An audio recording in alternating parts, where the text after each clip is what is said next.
नमस्ते बच्चों, मैं डॉक्टर प्रज्ञा यादव आज फिर से संस्कृत कक्षा में आपको लेकर उपस्थित हुई हूँ। हम लोग कक्षा 12 के संस्कृत कक्षा में रघुवंशम द्वितीय सर्ग का अध्ययन कर रहे हैं। इसी श्रृंखला में हम लोग आगे के श्लोकों का अध्ययन करेंगे। इस व्याख्यान में पहले व्याख्यान जो हुए हैं अभी तक के, उनकी पुनरावृत्ति की जाएगी। रघुवंशम द्वितीय सर्ग के श्लोक 51, 52 और 53 का हम लोग संस्कृत और हिंदी में व्याख्या करेंगे। अन्वय के साथ श्लोक में आए हुए कठिन शब्दों के अर्थ पर चर्चा भी की जाएगी और श्लोक के अंतर्गत निहित काव्यशास्त्रीय तत्वों का भी अन्वेषण किया जाएगा। सर्वप्रथम हम पहले व्याख्यान में क्या कथा अभी तक पहुंची है उसको देखते हैं।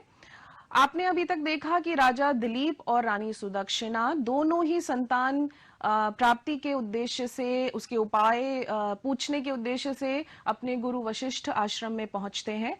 गुरु वशिष्ठ उन्हें नंदिनी गाय की सेवा करने का उपाय बताते हैं और इसी सेवा में राजा दिलीप और रानी सुदक्षिणा आश्रम में ही रुककर गाय नंदिनी की सेवा करने लगते हैं। 21 दिन तक आपने देखा कि यह सेवा रत है राजा दिलीप और उसके नंदिनी गाय के साथ ही वो जंगल जाते हैं और उनकी सेवा करते हैं।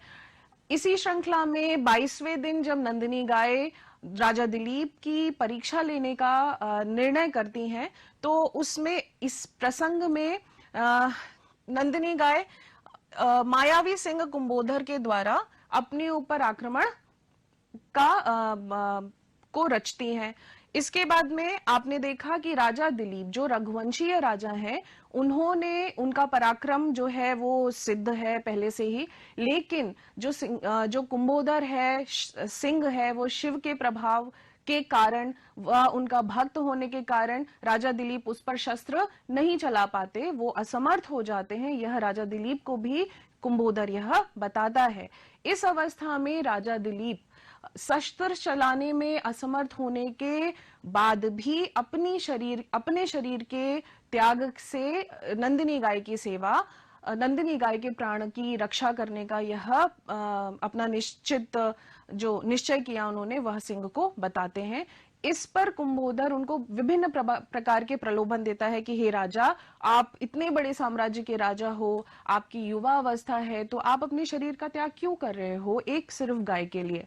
इस प्रलोभन का अभी तक हमारा प्रसंग चल रहा था। सिंह अभी तक राजा को प्रलोभन दे रहे थे। इसके बाद देखते हैं कि आगे हम लोग जो श्लोक पढ़ेंगे वह इसके बाद की कथा को आगे बढ़ाएंगे। लेकिन सर्वप्रथम हम संदर्भ देखेंगे, क्योंकि संदर्भ आप लोग किसी भी श्लोक के व्याख्या से पहले लिखते हैं। हिंदी संदर्भ में आपने देखा कि प्रस्तुत श्लोक महाकवि कालिदास द्वारा विरचित प्रसिद्ध महाकाव्य रघुवंशम के द्वितीय सर्ग नंदिनी वर प्रदान से उद्धृत है। इस प्रकार का आपको संदर्भ लिखना होगा। संस्कृत संदर्भ आपको आसान शब्दों में एक उदाहरण यहाँ पे दिया गया है। प्रस्तुत श्लोक महाकवि कालिदास कृत रघुवंश महाकाव्यस्य नंदिनी वर प्रदानमिति नाम्नः द्वितीय सर्गात् उद्धृतः अस्ति। यह आपका संदर्भ संस्कृत में आपने देखा। श्लोक 51 हम लोग उपजाति छंद का यह श्लोक है। हमारी एक वाचन शैली है, उसको हम लोग उसी प्रकार से पढ़ेंगे। एतावदुक्त्वा विरते मृगेन्द्रे प्रतिस्वनेनास्य गुहागतेन शिलोच्चयोऽपि क्षितिपालमुच्चैः प्रीत्या तमेवार्थमभाषतेव। यह श्लोक आप सर्वप्रथम इसमें हम क्रिया देखते हैं। क्रिया देख लेंगे तो आपको अन्य कारकों का भी पता लगेगा। देखिए इसमें अभाषतेव, अभाषत बोले, कौन बोला? यहाँ पे शिलोच्चयः, शिलोच्चयः पर्वत, हिमालय पर्वत। और किसको बोले? क्षितिपालम, क्षितिपाल अर्थात राजा दिलीप को हिमालय पर्वत ने बोला। आगे देखते हैं, मृगेंद्रे विरते, चुप हो जाने पर। हम लोग अभी कठिन शब्द देख रहे हैं। एतावत इतना, उक्त्वा कहने पर। प्रतिस्वनेन का अर्थ होता है प्रतिध्वनि के माध्यम से। गुहागतेन अर्थात गुफा में गई हुई प्रतिध्वनि के माध्यम से। आपने इन कठिन शब्दों को देख लिया। अन्वय के माध्यम से हम लोग एक बार इसका क्रमबद्धता के साथ में इसका अर्थ एक बार देखेंगे।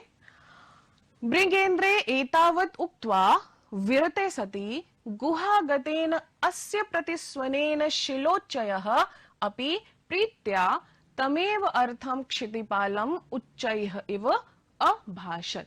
आपने देखा अभाषत बोला, किसने बोला? शिलोच्चयः, शिलोच्चय अर्थात हिमालय पर्वत ने बोला। किसको बोला? क्षितिपालम अर्थात दिलीप को बोला। क्या बोला? तमेव अर्थम, उसी अर्थ को। किस अर्थ को? यह आपको पहले प्रसंग से लेना पड़ेगा। वह अर्थ, वह प्रलोभन जो सिंह अभी तक राजा को दे रहा है कि आप अपनी प्राण की रक्षा करिए, एक गाय के लिए आप इतना सब कुछ मत छोड़िए। उसी अर्थ को क्षितिपाल को शिलोच्चय अर्थात हिमालय पर्वत ने बोला। और यहाँ पे कालिदास ने एक उत्प्रेक्षा संभावना दी। क्या दी?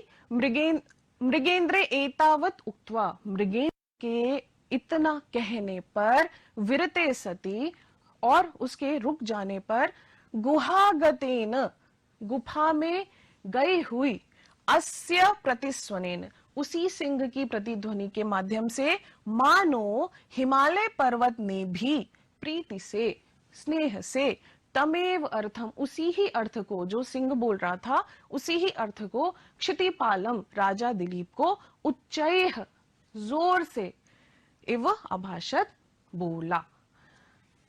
इसके बाद में चलिए इसको ही हम लोग संस्कृत में व्याख्या किस प्रकार करेंगे, आसान शब्दों में देख लेते हैं। सिंहः स्ववचनम् उक्त्वा तूष्णीम् अभवत्, तदंतरम तस्य सिंहस्य ध्वनिः गुहायां गत्वा प्रतिध्वनिता अभवत्।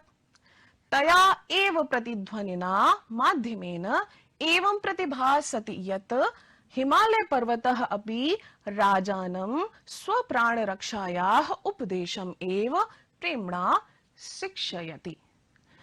एक बार पुनः हम लोग इसको श्लोक में किस प्रकार से व्याख्या करेंगे, मुख्य बिंदु क्या है व्याख्या के, ये आपको बता देना चाहते हैं।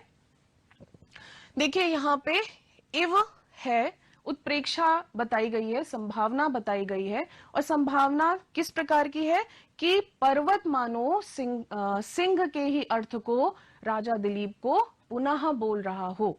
तो ये जो संभावना है कि शिलोच्चयः हिमालय पर्वत ने भी क्षितिपालम उस राजा दिलीप को उच्चैः ऊंचे स्वरों में, प्रीत्या स्नेह पूर्वक, तमेव अर्थम उसी ही अर्थ को, अभाषत मानो बोला हो। यह आपको महत्वपूर्ण रूप से लिखना है। उत्प्रेक्षा कैसे कि पर्वत ने सिंह की ही वाणी को पुनः बोला। कैसे बोला?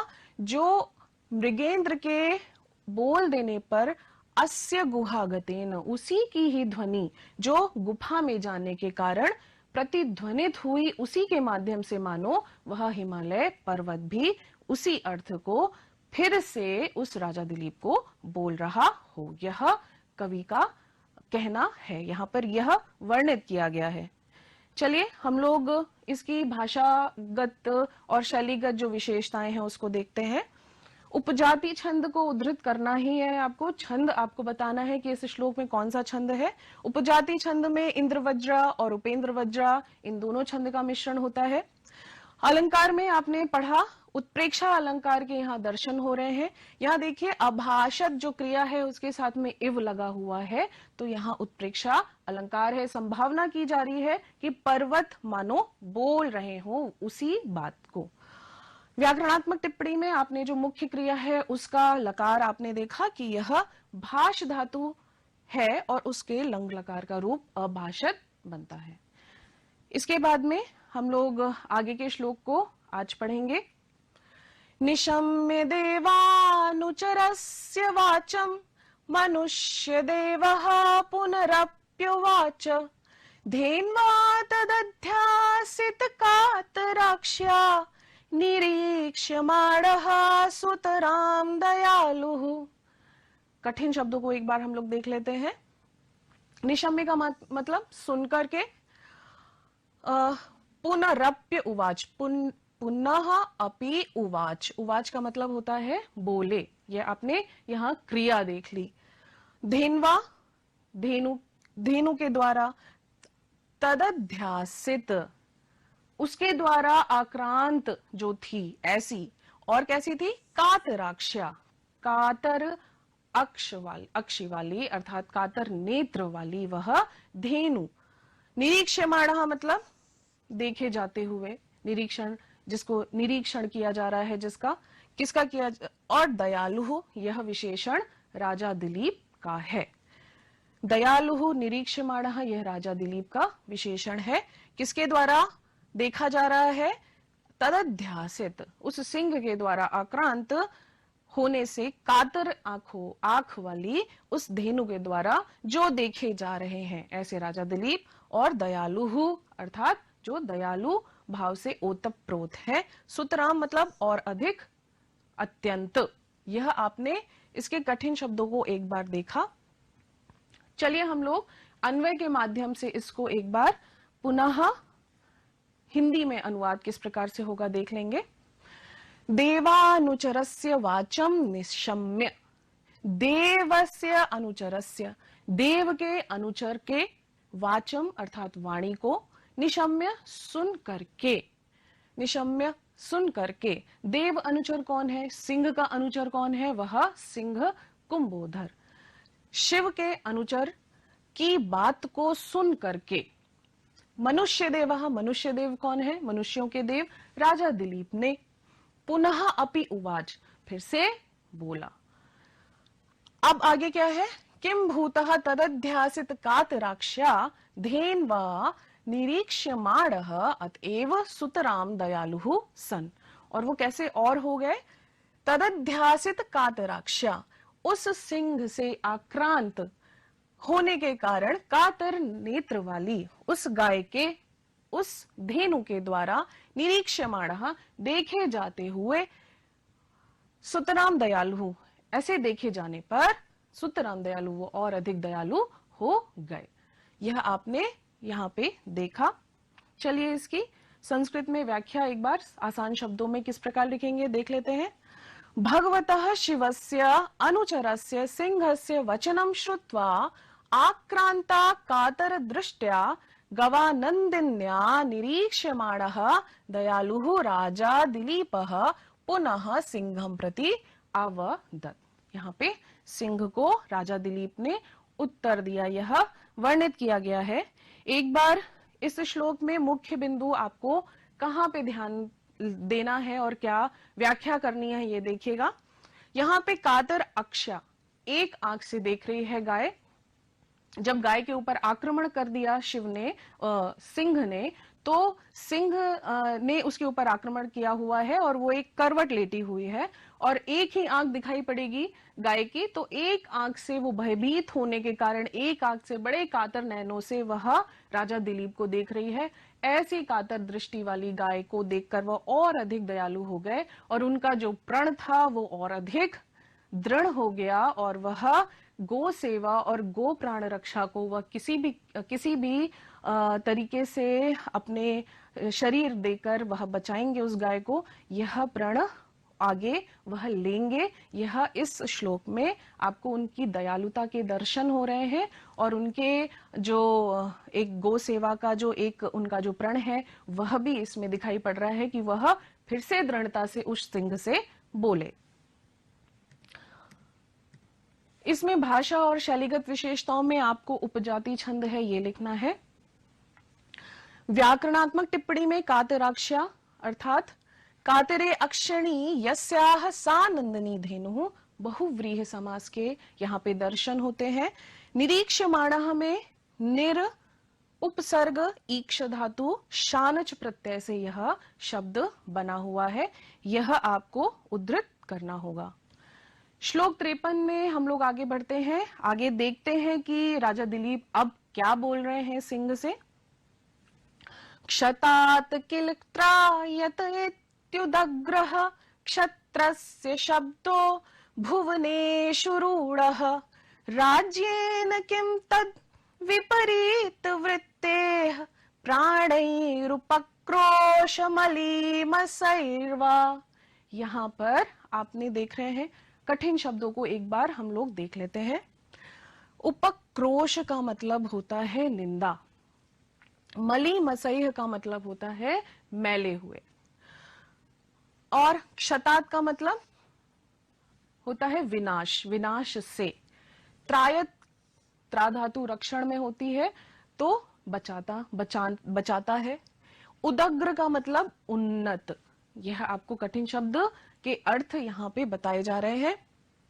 रूढ़ मतलब प्रख्यात है, प्रसिद्ध है। और विपरीत वृत्ते है, विपरीत आचरण करने वाले के लिए। चलिए आगे हम लोग अन्वय के माध्यम से इसके अर्थ को एक बार देखेंगे। उदग्रः क्षत्रस्य शब्दः क्षतात् त्रायते इति भुवनेषु रूढ़ः किल।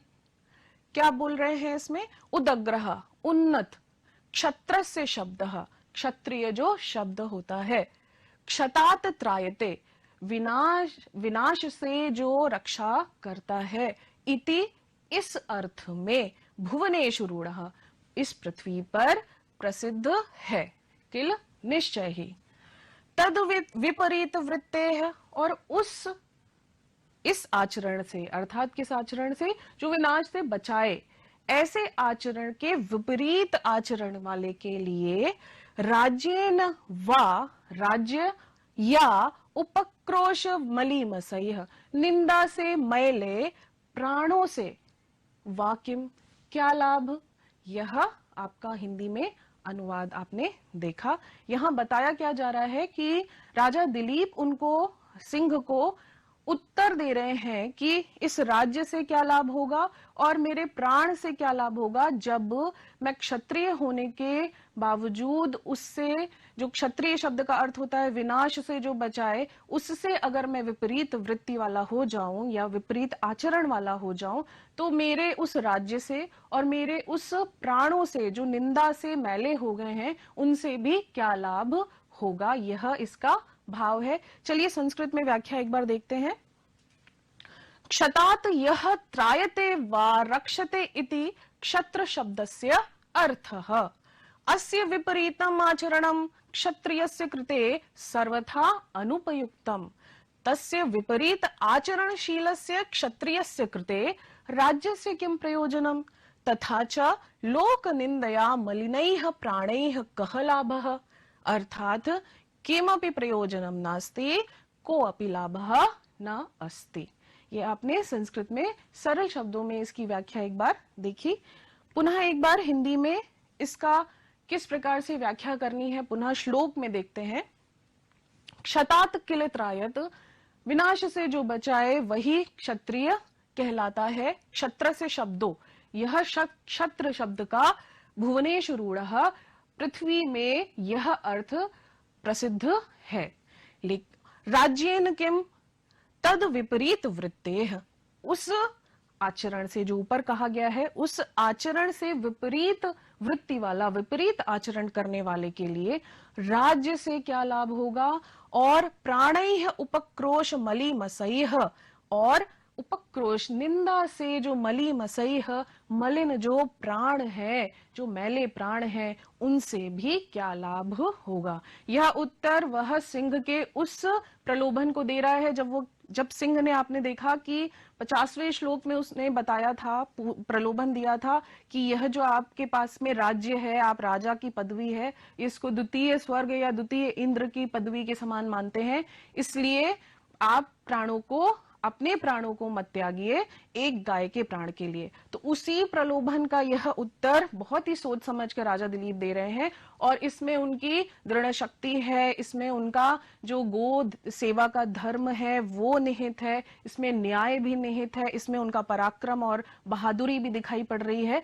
तो ये सब इस श्लोक के माध्यम से कहा गया है। आइए इसके भाषा और शैलीगत विशेषताएं देखते हैं। छंद जो है इसमें उपजाति छंद है, आपको यह पता है।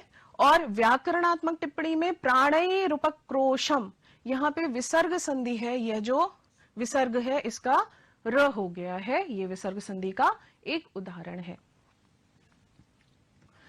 इसके बाद में मुख्य बिंदु पर आधारित हम लोग प्रश्न यहां पर देखेंगे, जिसके माध्यम से आपको पुनः इन तीनों श्लोकों की एक बार पुनरावृत्ति हो जाएगी। आपको उसमें जो मुख्य बिंदु हैं उनको भी आप समझ पाएंगे इन प्रश्नों के माध्यम से। देखिए, कह प्रीत्या सिंह से अर्थम एव अभाषत, कौन प्रीत्या प्रेम से सिंह के ही अर्थ को बोला, किसने बोला? आपने देखा 51 श्लोक में शिलोच्चय हिमालय, हिमालय ने उसी सिंह की प्रतिध्वनि के माध्यम से राजा को उसी के अर्थ को बोला था, यह आपने पढ़ा था 51 वाले श्लोक में।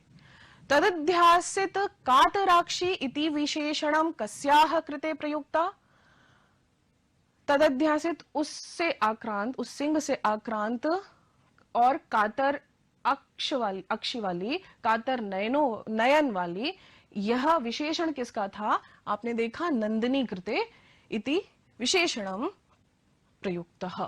ठीक है। क्षत्र से शब्द से अर्थ का आपने अभी अंतिम श्लोक में पढ़ा कि क्षत्र शब्द का अर्थ भुवनेषु रूढ़ः, भुवन में किस प्रकार से प्रसिद्ध है। क्षतात यह त्रायत सह क्षत्र, यह आपने मुख्य बिंदु पर आधारित प्रश्न देखे। अभ्यास कार्य में आपको इन पठित श्लोकों को सस्वर वाचन करते रहना है, और सस्वर वाचन का आपको लाभ पता है कि इससे आपका उच्चारण शुद्ध होता है, आपको रुचि आती है, और आपका जो डर है एक तरीके से संस्कृत बोलने का वो भी खत्म होता है। और इसके बाद, इस उच्चारण करने के बाद आपको 51, 52 और 53 की ससंदर्भ व्याख्या अपने शब्दों में करनी है। अपने शब्दों में आपको सामान्य हिंदी में, एक सरल सी हिंदी में आपको मुख्य भावों को अवश्य रखना है। उसका जो भाव है, उस श्लोक का जो मुख्य रूप से आपको दोबारा बताया गया हर श्लोक में, वो आपको अवश्य उस व्याख्या में डालना है। और भाषा शैलीगत विशेषताओं को अवश्य अपने प्रश्न के उत्तर में आपको सम्मिलित करना चाहिए। उसमें छंद कौन सा है, उसमें अलंकार कौन सा है। व्याकरणात्मक टिप्पणी में आप देख रहे हैं एक एक दो व्याकरणात्मक टिप्पणियां भी आपको देनी चाहिए, तो इससे आपको व्याख्या करने और उसके जो भाव पक्ष है, कला पक्ष है, उसको समझने में भी आसानी होगी।